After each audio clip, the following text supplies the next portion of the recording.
Da da da da da da da da da da da da da da da. People of Iraq, bow down to your imperial masters. That's right, we are bombing Iraq. The news had already made their minds up last night. They were like, we're going to be bombing Iraq tomorrow. You know, just soften your brain up for the fact that we're probably going to be at war tomorrow. You know, they already knew. They don't even have to explain why. You know, if they make the decision today, if we wake up on Saturday and our planes have bombed Iraq, they won't even need to do the...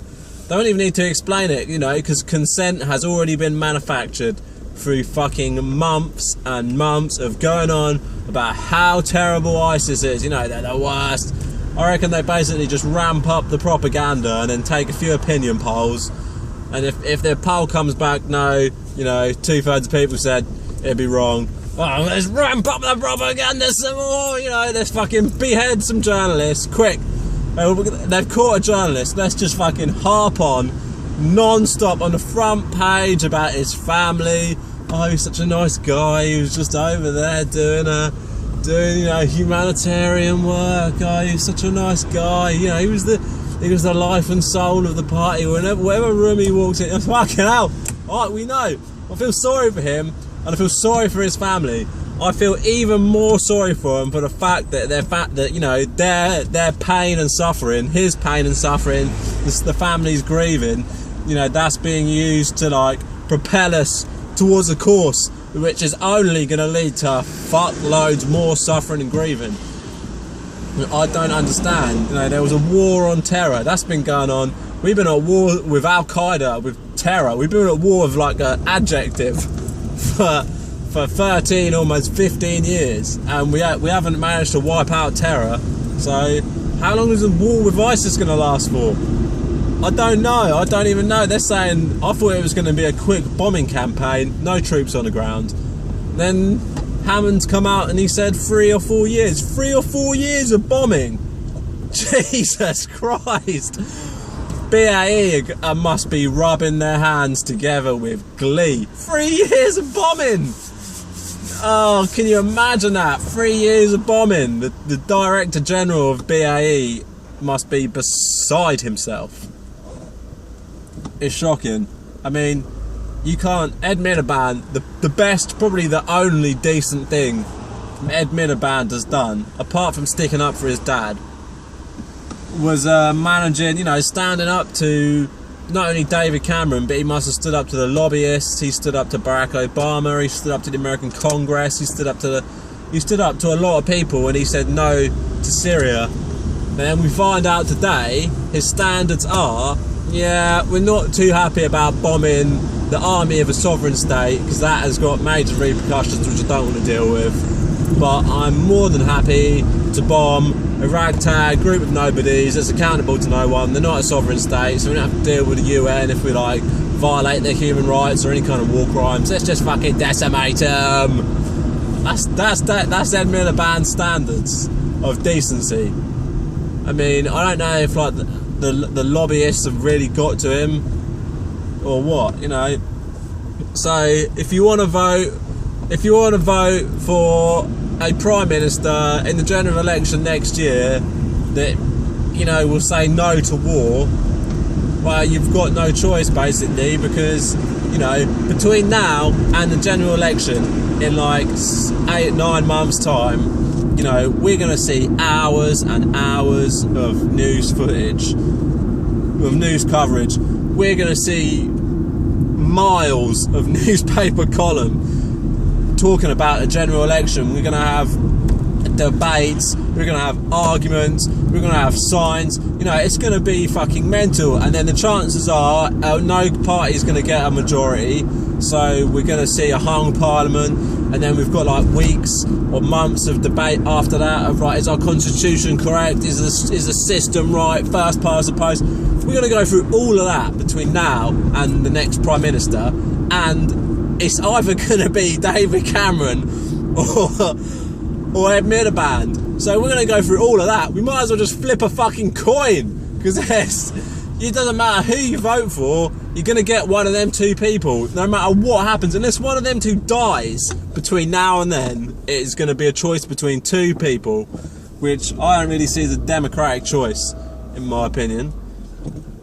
But yeah, this, you know, if you want to vote, we're never going to be out of the theatre of war. You know, we get sucked into America's war, and you know, we got the world's largest or second largest arms manufacturer in Great Britain. So even if your taxes aren't directly paying for war, which they will be by tomorrow morning, the chances are, you know, the government, the taxpayer, me and you, everyone that works, everyone that pays VAT, everyone in the whole country subsidises BAE. So even if we don't pay for a war that our own countries are committing, you know, we're subsidising the world's second largest arms manufacturer, who's selling arms to Saudi Arabia, to Bahrain, to the UAE, to, you know, dictatorships. We're selling like crowd control weapons, you know, weapons that the police are using, to like rubber shotguns, beanbag shotguns, water cannons. You know, we're selling all that kind of shit. You know, until we get rid of BAE, until their lobbying stops, we stop subsidising them, you know,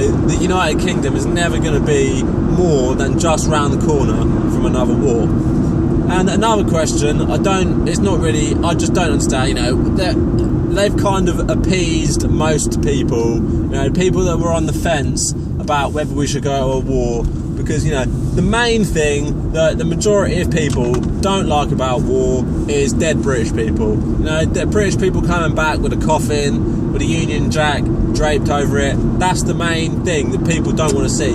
So to combat that, they've decided we won't send ground troops, we'll just do it from the air, as if that somehow makes it okay. You know, we're not going to put any of our own people at any kind of risk. We'll just let, you know, the people on the ground take a punishment. You know, no white people will die, there'll just be brown people, Arabs, Muslims, you know, we don't really care about them. I mean, come on, that doesn't make it any more. It's just like, they're calling ISIS brutal, they're calling them murderers, they're calling them bloodthirsty, medieval, you know, they've used every kind of like low down language they can. In the House of Commons, the Prime Minister using that kind of language, calling them bloodthirsty. I mean, but, do you think, you know, if you went to Iraq and you saw the people that were in ISIS, do you think they're like, rah, rah, you know, like salivating at the mouth, you know, they're just gagging to chop someone's head off, you know, they're restless, they're having to chop someone's head off from within the next 6 hours, you know, they've got withdrawal symptoms, they need to chop someone's head off. You know, they can call them anything they want, yeah, and they put these videos on of them beheading someone or shooting some civilians in a ditch. Yeah, that is brutal, yeah, no matter what, who does that, that's brutal. That is like vicious violence. But, you know, they're so far detached from a man sitting at a computer with a fucking controlling a drone, sending a missile, you know, down. You know, that explosion, when that hits the ground, that's fucking brutal. That is barbaric. But it's so far detached from a man actually wielding a blade to cut someone's head off. You know, that's a completely different spectrum of violence. But, you know, how is that any more or less brutal? If anything, you know, when you're cutting the head off of someone, I'm pretty sure you know that you're not accidentally gonna fucking slip and behead a whole family and like destroy a family's house. That doesn't accidentally happen when you're beheading someone. But when you're firing missiles from a drone that's a few hundred or thousand feet up in the air, controlled in a control room on the other side of the world in the Pentagon or in Langley, you know, that it's just so calculated. You know, the person that's doing that, he or she hasn't got any kind of, you know, connection. The person controlling that could never have even been to Iraq, never even seen what these people are doing, but they'll do it anyway. And you know, they for somehow, because it's technological, you know, that it's clean. That's how they see it, as clean. You know, job done, in and out, precision targeted. Like, they can say what the fuck they want, but there's no way you can precision bomb something. Because if you bomb a house, that's an explosion. Outwards, you got rubble, bricks being thrown everywhere. You could have someone walking their dog down the street in the opposite direction. Boom, gone. You know, how it's just justification. You know, we're using a justification for our violence, which the people in our country, the government, whether they actually believe their own rhetoric or not, you know, the majority of people are swallowing it down over here. And ISIS, they've got their own, like, got a justification for violence. You know, they probably see our justification of violence as completely crazy as we view their justification of violence. We're doing it for money, for economic, for power, you know, geopolitical power. For them, they must be completely foreign ideas. They're like, what, for money? For you kill people for profit? You know, but they're killing it for religious power. You know, for religious doctrine, to protect their apparent religion. You know, or probably just to enshrine themselves in more power.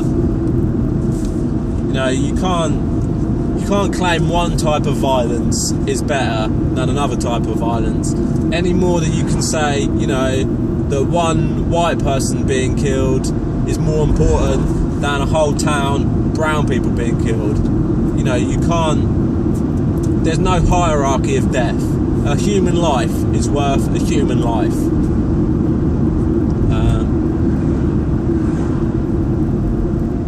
There must be another way to stop this.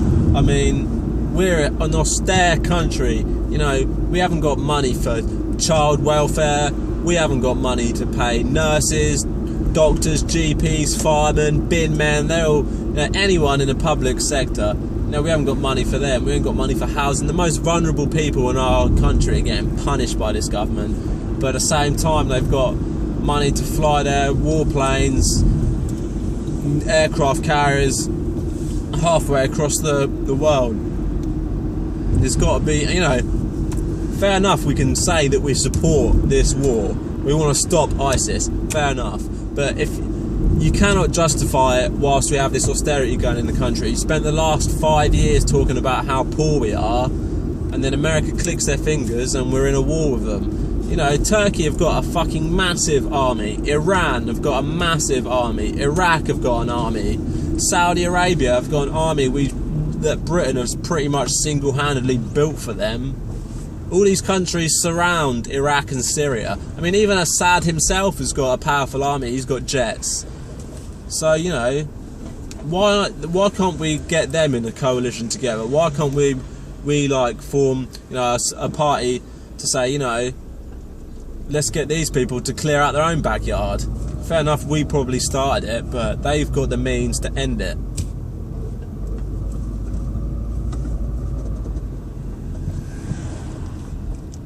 I mean, in no way am I defending ISIS at all.